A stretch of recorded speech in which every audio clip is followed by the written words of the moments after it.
Hello আমার family, কেমন আছো তোমরা সবাই? আশা করছি তোমরা সবাই খুব ভালো আছো, আমরা খুব ভালো আছি। গুড মর্নিং জানিয়ে চলো আজকে আর একটা ব্লগ শুরু করা যাক। ব্লগটা দেখতে থাকো আর আমার সাথে থাকো।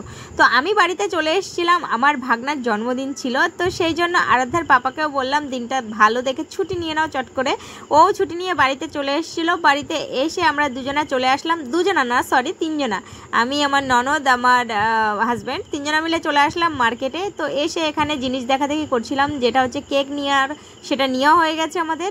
আর এখানে হচ্ছে আমাদের একটা গিফটের দরকার ছিল, যেটা গিফটটা আমরা ডিসাইড করছিলাম, যে ভাবছিলাম ওকে কি দেওয়া যায়। তো সেই জন্য আর একটা গিফটের দোকানে যাচ্ছিলাম, বাট অনেকটা খোঁজাখুঁজির করার পরেও গিফট আমাদের ভালো একটা পছন্দ আসলো না।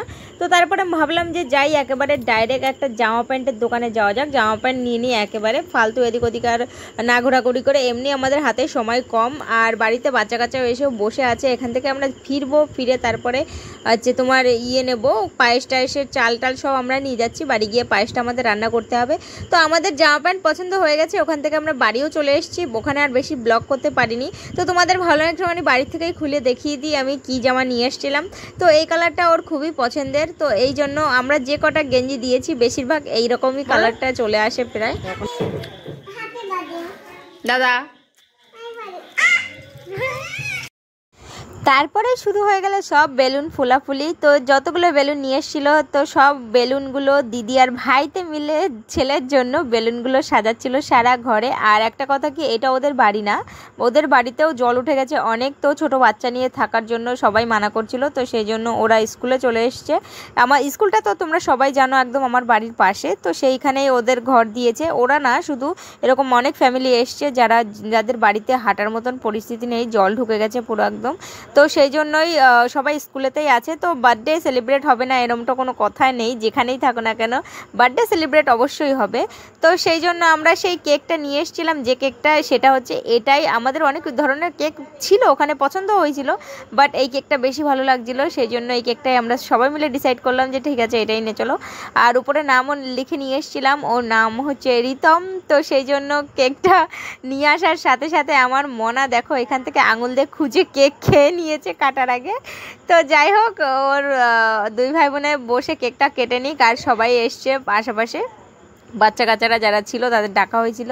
আর অ্যাকচুয়ালি আমাদের কেকটা কাটতে কাটতে অনেকটা রাত হয়ে গেছিলো বলে অনেক বাচ্চারা আসেনি আরও। তো যাই হোক, যারা এসছে তাদের নিয়েই আমাদের বার্থডে সেলিব্রেট করতে হবে। তো এখানে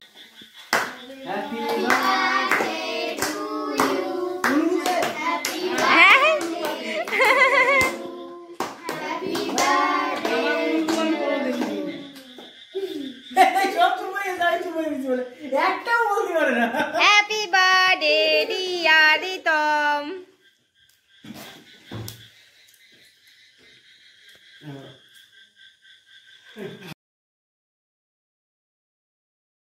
एकदम इन्होंने वक्त बदल दिया, जज्बात बदल दिए, जिंदगी बदल दी। एक এবার সবাই একটুখানি একটুখানি করে দাও। বাবা কেকের টেস্ট আছে?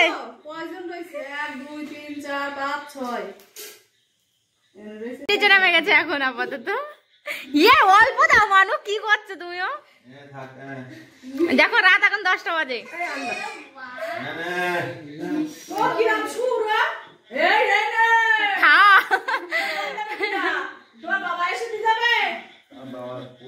এই যে জল, এই যে কেন হাত দিস? মামারে দিতে পারতিস না? মামার গায়ে খানিকটা মাখায় দিতে পারতিস। বার্থডে সেলিব্রেট করা আমাদের হয়ে গেছে, এখন আমাদের ওদের খাবার দেওয়ার পালা আছে। আজকের খাবারের মেনুতে ছিল পায়েস, চানাচুর ভাজা আর কেক, লজেস। তো ছোটোখাটো বার্থডে সেলিব্রেট, এইটা আমরা যখন না পেরে উঠি তখনই এরকম করে বাচ্চাদের মন রাখার জন্য বার্থডে সেলিব্রেট করতে হয় আমাদের।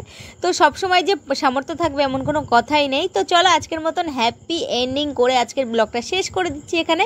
ভালো লাগলে please like, comment, share and subscribe my YouTube channel. দেখা হচ্ছে তোমাদের সাথে নেক্সট ব্লগে। ততক্ষণ ভালো থেকো, সুস্থ থেকো, নিজের খেয়াল রেখো। Tata, bye bye.